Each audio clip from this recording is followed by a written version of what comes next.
Demand function क्या बताता है? दो तरह के डिमांड्स यहाँ दिख रही हैं आपको। फर्स्ट लिखा हुआ है ब्लैक बोर्ड पे, फर्स्ट नंबर पे इंडिविजुअल डिमांड है ना। इंडिविजुअल डिमांड को हिंदी में बोलते हैं व्यक्तिगत मांग, यानी जब हम किसी भी प्रोडक्ट की डिमांड करते हैं, इन द सेंस अगर आप और हम किसी भी प्रोडक्ट की मार्केट में डिमांड कर रहे हैं तो उसे क्या बोलेंगे? Individual demand. और अगर मार्केट में पूरे ओवरऑल मार्केट, सेकंड आपका है मार्केट डिमांड, तो ओवरऑल मार्केट में भी जो डिमांड हो रही है, जैसे पूरे मार्केट में जिस प्रोडक्ट की डिमांड हो रही है उसे हम क्या बोलेंगे? Market demand. किसी व्यक्ति विशेष द्वारा जो डिमांड की जा रही है वो इंडिविजुअल डिमांड है।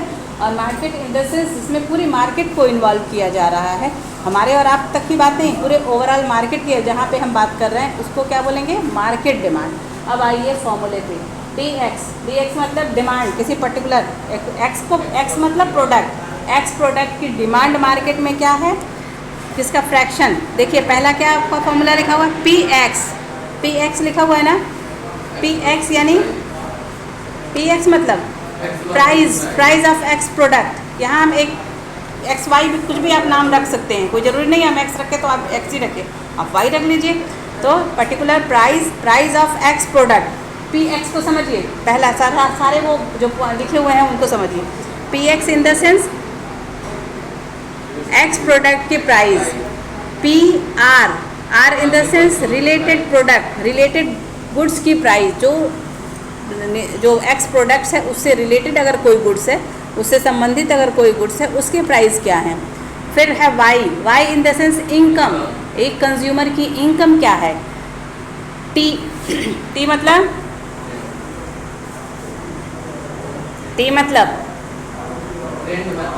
ट्रेंड क्या है या टेस्ट क्या है। कंज्यूमर का टेस्ट और ट्रेंड भी मार्केट को इफेक्टेड करता है, वो क्या है। और लास्ट में है आपका एफ यानी फैशन या ट्रेंड जो चल रहा है वो भी मार्केट के डिमांड को क्या करता है? इफेक्टेड करता है। तो ये इंडिविजुअल डिमांड आपको दिख रहा है कि नहीं दिख रहा है? इसमें तो बात की जा रही है price of goods, related goods, income और ट्रेंड एंड फैशन की बात की जा रही है। तो ये हमारे और आपके बीच की बात की जा रही है ना, यानी ये इंडिविजुअल डिमांड हो गई। दूसरा देखिए मार्केट डिमांड में। मार्केट डिमांड में आप देखिए कि पूरा एफ तक तो सेम है, देखिए वहाँ पर एफ तक तो सेम है, यानी एफ तक सब वही है। पहला क्या है? Price of X goods, related price, Y in the sense income, T in the taste and last में आपका फैशन। दो चीज़ें और जुड़ गई हैं, P and Y. P in the sense population और Y in the sense distribution of income.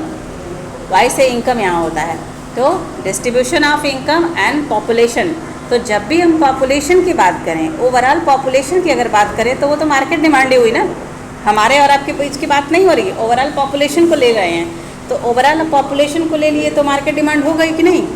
तो मार्केट डिमांड और इंडिविजुअल डिमांड में सिर्फ दो ही बेसिक डिफरेंस है, इसमें और दो चीज़ें इंक्लूड हो जाएंगी, पॉपुलेशन और distribution of income. Population in the sense जनसंख्या और डिस्ट्रीब्यूशन ऑफ इनकम मतलब धन का वितरण, धन का जो वितरण है सबके पास धन समान है, असमान है, तो वितरण क्या है? असमान है। तो वितरण जो है वो भी हमारी मार्केट डिमांड को इफेक्टेड करता है। तो ये आपको समझ में आ गया दोनों। अब आइए नीचे देखिए, कह रहे हैं कि डिमांड के क्या क्या ऐसे एलिमेंट्स हैं, determinants of the demand. First है यूटिलिटी ऑफ गुड्स। डिमांड कब क्रिएट होगी? किसी वस्तु की, किसी भी प्रोडक्ट की मार्केट में डिमांड कब आपको पता चलेगा? Utility of goods. आप यूटिलिटी का मतलब उपयोगिता, यूटिलिटी का चैप्टर पढ़ा गया। यूटिलिटी इन द सेंस उपयोगिता, satisfaction power of the goods. किसी भी गुड्स की यूटिलिटी आपके लिए कितनी है, कौन सी गुड्स, कौन से सामान आपके लिए कितनी ज़रूरी है, यही आपकी डिमांड को इफेक्ट करेगा।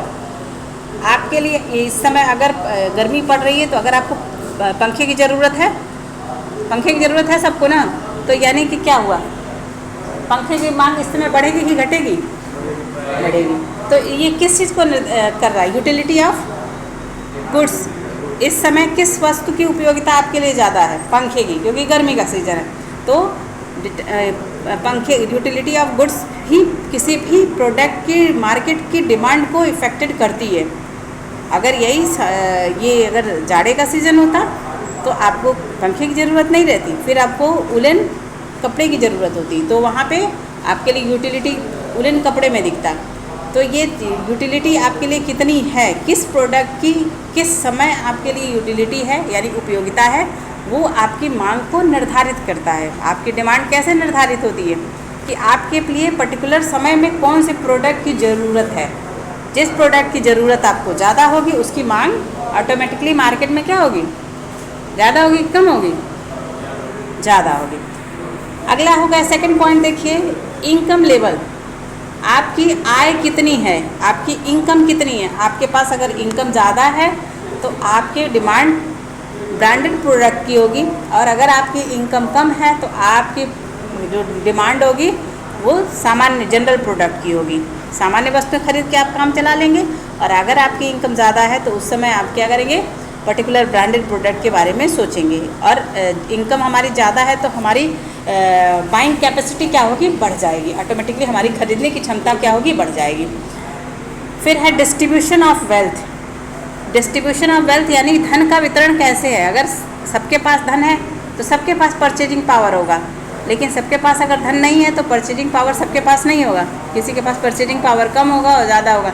अपने यहाँ जो डिस्ट्रीब्यूशन ऑफ वेल्थ है वो सबके पास समान नहीं है, इक्वल नहीं है, अनइक्वल है। तो उस कंडीशन में जो हमारी परचेजिंग पावर है ना, वो सबकी अलग अलग परचेजिंग पावर है। आपकी जो परचेजिंग पावर है वो आपके बगल वाले की परचेजिंग पावर सेम नहीं होगी, डिफ़र करेगी। क्यों? क्योंकि डिस्ट्रीब्यूशन ऑफ इनकम क्या है, अपने यहाँ इक्वल नहीं है। तो ये भी हमारी मार्केट के डिमांड को इफेक्टेड करता है।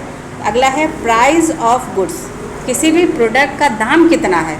दाम अगर बहुत ज़्यादा बढ़ जा रहा है तो हमारी परचेजिंग पावर क्या होगी, डाउन हो जाएगी। और अगर दाम कम हो जाता है तो हमारी परचेजिंग पावर क्या होगी, अधिक हो जाएगी। तो ये सारी एलिमेंट्स क्या हैं जो हमारी डिमांड को इफेक्टेड करते हैं। ठीक है, क्लियर हुआ? कोई डाउट हो तो बोलिए।